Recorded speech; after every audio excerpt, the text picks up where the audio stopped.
are these people? Yeah. So this is an article from Alan MaCleod, mostly associated with MintPress, but this is also on Scheerpost. Pals with Craig Murray, he is. Where he talks about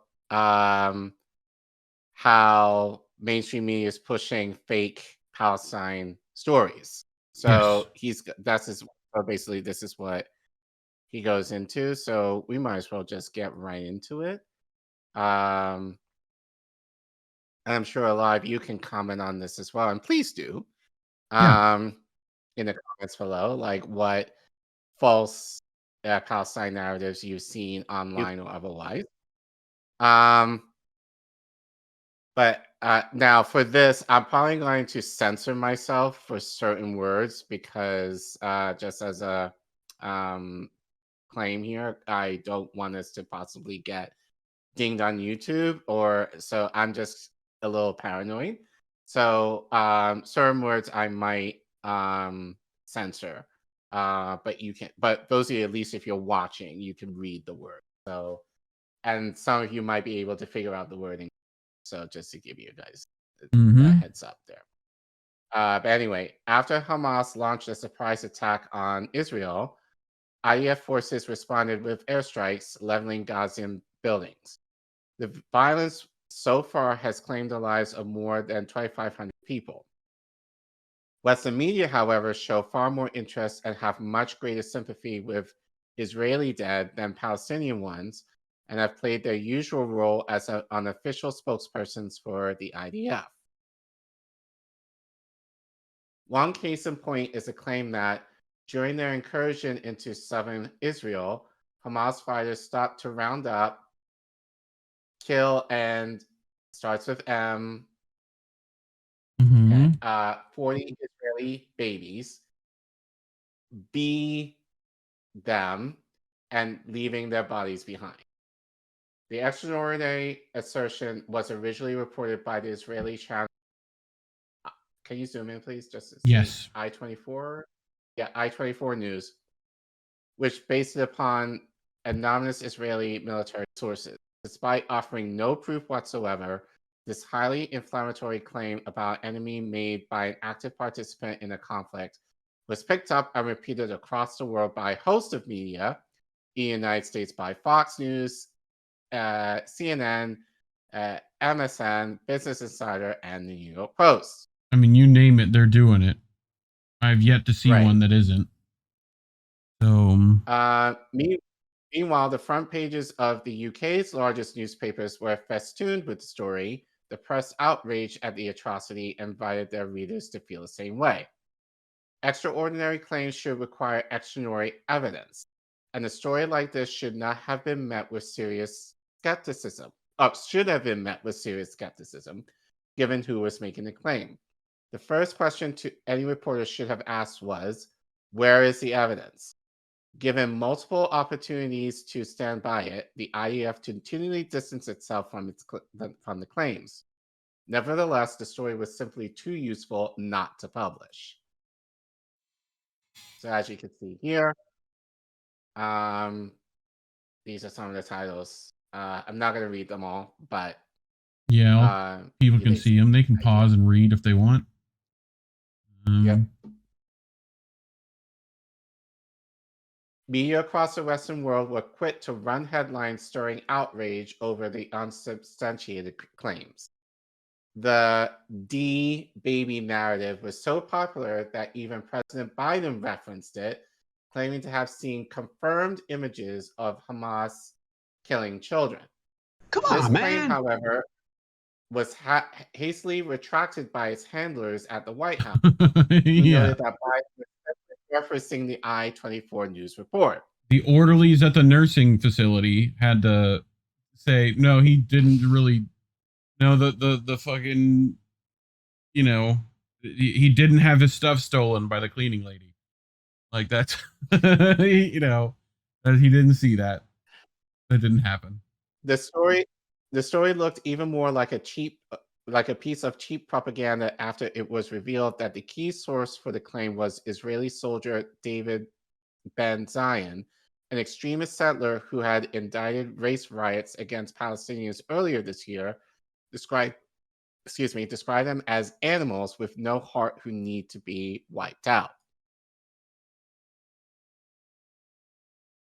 Manipulating the U.S. public into supporting the war by feeding them atrocity propaganda about babies has a long history.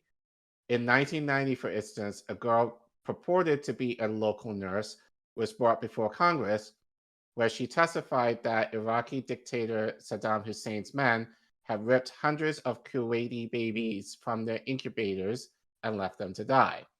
The story Kuwaiti helped lift the babies American and the public incubabies up into a pro-war fervor.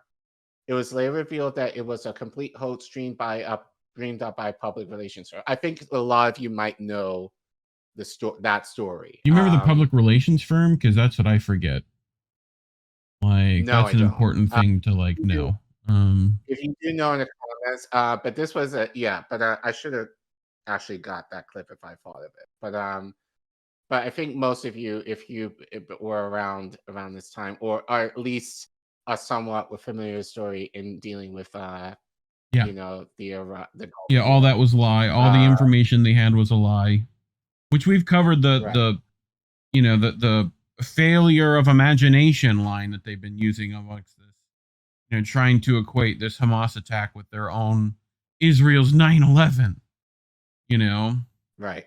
So another piece of blatantly fake news is the case of Shanti Locke. Locke attended a supernova festival ambushed by Hamas. It was widely reported that Hamas emmed her. Daily Mail, Market, Yahoo, MTC, Business Insider stripped her and paraded her naked body trophy-like through the streets on the back of a truck. Locke's case indicted global.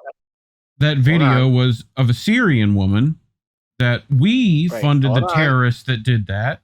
I'm sure it's in this. Hold on. Yeah. Locke's case indicted global anger and calls for an overwhelmingly Israeli military response. There was only one problem. Locke was later confirmed to be alive and in hospital, a fact that suggests the videos of her on the back of a truck were actually images of people saving her life by taking her to seek medical assistance. Yes.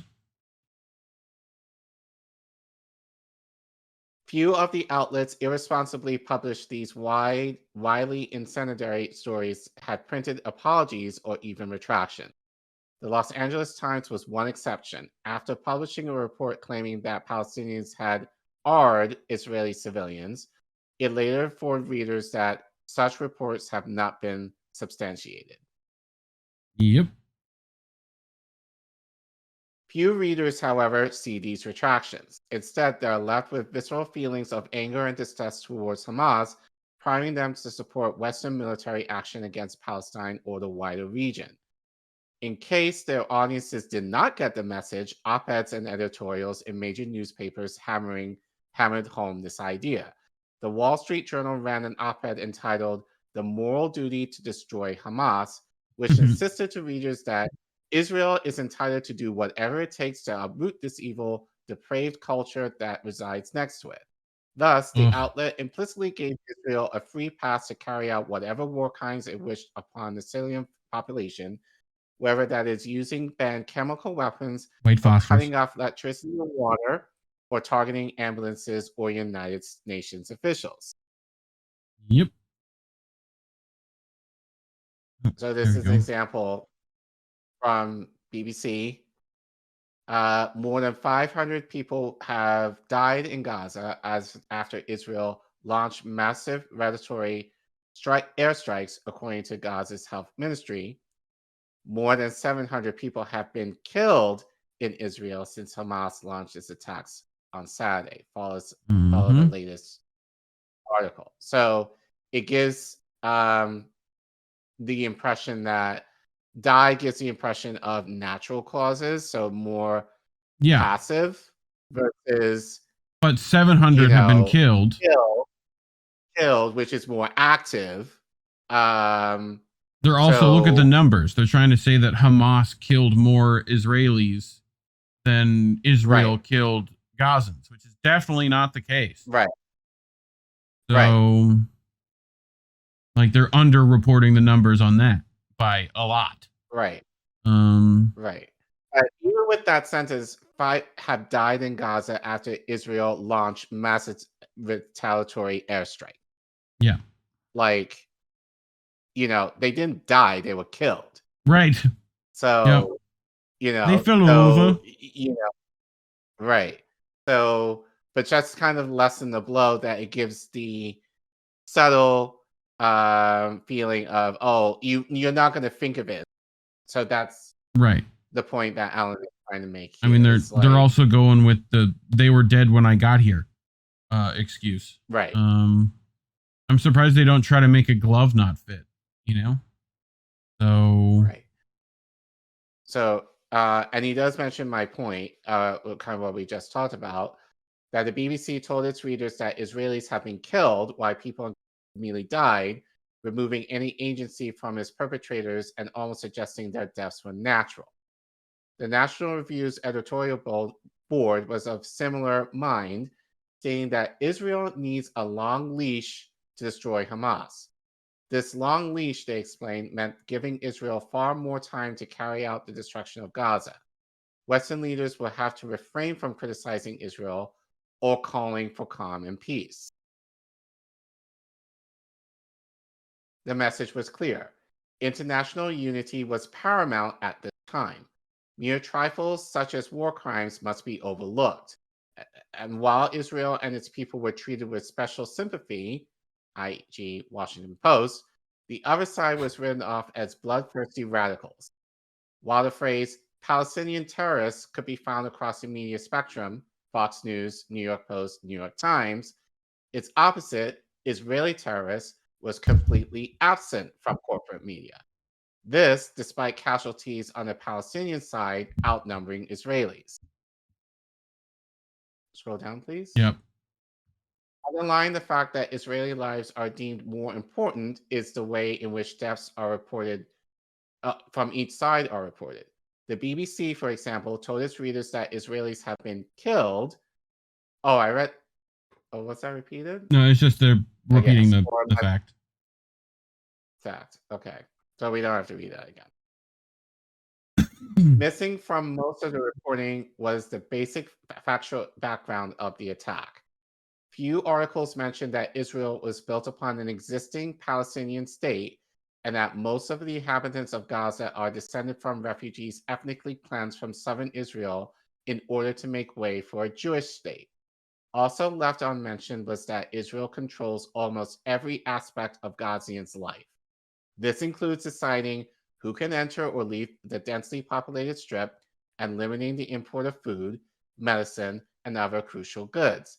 Aid groups have called Gaza the world's largest open-air prison. Technically a concentration camp or whatever. The United Nations has declared the conditions in Gaza to be so bad as to be unlivable. So this is kind of what Nika was saying in terms of humanitarian aid. Right. Are any Gazans going to get that aid? Because Israel controls what happens in Gaza. So, which also so that's the point. So I wanted to bring up with this along the same, there's this bit of propaganda going around of, well, why don't the Arab world take them in? Why doesn't Egypt let them in? And this is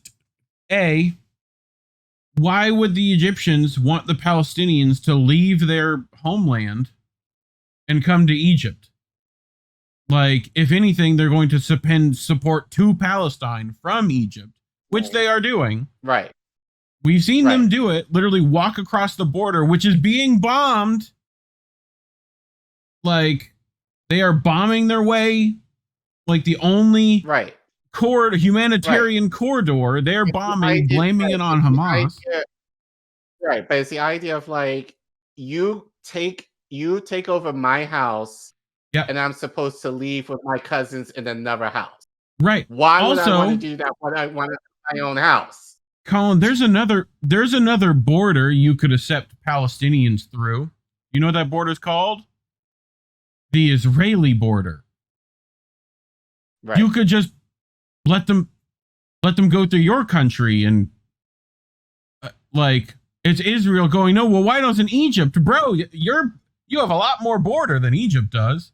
If you want to let innocent people not be bombed, like, but we both know why you won't do that. And it's because you don't want any Palestinians near you. Like, so, yeah. One of the principal reasons is that this crucial context is not given is that it could influence Western audiences into sympathizing with Palestinians or supporting Palestinian liberation. Giant media corporations are largely owned by or by transnational corporations, both of whom have a stake in preserving the status quo, and neither of whom wish to see national liberation movements succeed. Some media outlets make this explicit. Axel Springer, the enormous German broadcaster that owns Politico. requires its employees to sign this mission statement endorsing the Transatlantic Alliance and Israel. Jesus Christ. And has told any staff members that support Palestine to leave their jobs. MSNBC fires 3 Muslim. Well, they didn't fire them. They just put on ice, allegedly. Why would you not leave then? I would leave. Leave that fucking place. Because that money is so good. I mean, it must be in order for them not to. I guess. But like, that's also like, we just don't want them to. That's worse. We just put them in the fucking basement is not better. Like, you know, we just don't want to hear their voice right now. Is not like, you might as well fire them. Right. So, but CNN did. Right. Other outlets are slightly less overt, but nonetheless have Israel red lines that employees cannot cross. CNN fired anchor. Well, he wasn't an anchor. He was a contributor. Mark Lamont Hill for calling for a free Palestine. I remember that. Katie Halper was fired from the Hill for accurately calling Israel an apartheid state. And I guess if you're still at the Hill, maybe that's apparently fine for you. And apparently Brianna Joy Gray now is in hot ice with somebody. I think it might be the Hill. Yes, it has to be the Hill. Rico Suave must be real upset. Right. I mean, like we said this to Bree, like you having a job at the Hill, like ain't the helping fact you, that they let Katie go. The fact that they let Katie go, like you're not that special. And Kim. So, like, you're holding on to a check, you know? Right. Like, okay. The Associated Press dismissed Emily Wilder after it became known that she had been a pro-Palestine activist during her college years. And The Guardian sacked Nathan J. Robinson after he made a joke mocking U.S. military aid to Israel. These cases serve as examples to the rest of the journalistic world. The message is that one cannot criticize the Israeli government's violent apartheid system or show solidarity for Palestine without risking losing their livelihoods. Which you can see what Pornhub is doing to Mia Khalifa, what is happening to Gigi Hadid right now. Like, Tilda Swinton, all those cats are now being like, hey, don't talk about this shit. Like, did you see what they're doing to Mia Khalifa? To me, that's the most disgusting, vile thing. Like, any revenue they get from her videos that she's openly talked about how the porn industry exploited her, injured her, right? Like, among many things, and no longer supports the industry. It was back before there was a lot of protections, partially because of what her and women went through. They are now taking any revenue from her videos and giving it to Israel. Ugh. Like, how can you be like, because they own the rights to the videos because she signed her rights to them, which is like, girls, self-host that shit if you're gonna do it. Like, you make that money, not someone else. You don't need no pimp. Just saying. Like a pimp named Slickback is not going to help you here, you know? So yeah, it's ugh. But ultimately, then, corporate media play a key role in maintaining the occupation by manipulating public opinion. If the American people were aware of the history and the reality of Israel Palestine, the situation would be untenable. For those wishing to maintain the unequal state of affairs, whereby an apartheid government expels or imprisons its indigenous population, the pen is as important as the sword. more so in I this case. think more so, yeah. I think there's an article that I've been holding on to about how Hollywood is defending Israel. I think next week that might be a good time in light of this. Yeah. Kind of putting that on, kind of sharing that out as well. Because yeah, it's like media. Well, Hollywood is media. Like just Yeah. how a lot of the And the last Israeli Wonder Woman movie, it was all like pro-Israeli fucking nonsense. Gal Gadot herself can fucking jump off a cliff for all I care. She was in that army too. There's a few others in that army we know. Peter Dow. You know, like, so, if you're campaign manager for a supposedly pro-Palestinian candidate and, you killed Palestinians, that's kind of a little iffy. Right. But you know what? As an aside, mm-hmm. like going off tangent for a bit, but take 2 minutes of your time. But like we've shown explicitly how Toure has mentioned any person in leadership needs to be in what? I mean, fight for what you're for. I know that one, but I mean, leadership's got to be member of the people, got to be part of the struggle. Part of what? Part of a what? Organization. Exactly. Now, you got to be organized. Think about that. Right. Think it about can't just that be a figurehead. Right. Well, think about that for Dr. West. Yeah. What organization is he a part of? Right. Is it going to be a single, head of the snake to get cut off, or is it going to be, like how's that going to work? What's he going to use? Where's his power come from?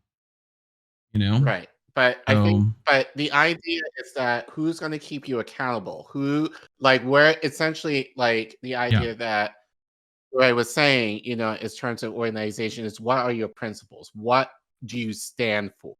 Yeah. And when they ignore a ton of people saying that, hey, maybe you shouldn't do that, probably tells you. Like that's why, like with Justice Democrats, and we've reported on this, that's why they're shit, because they haven't really kept the squad. Same thing with Bernie. It was Bernie was the movement, not the movement was the movement. It's same issue. So yeah.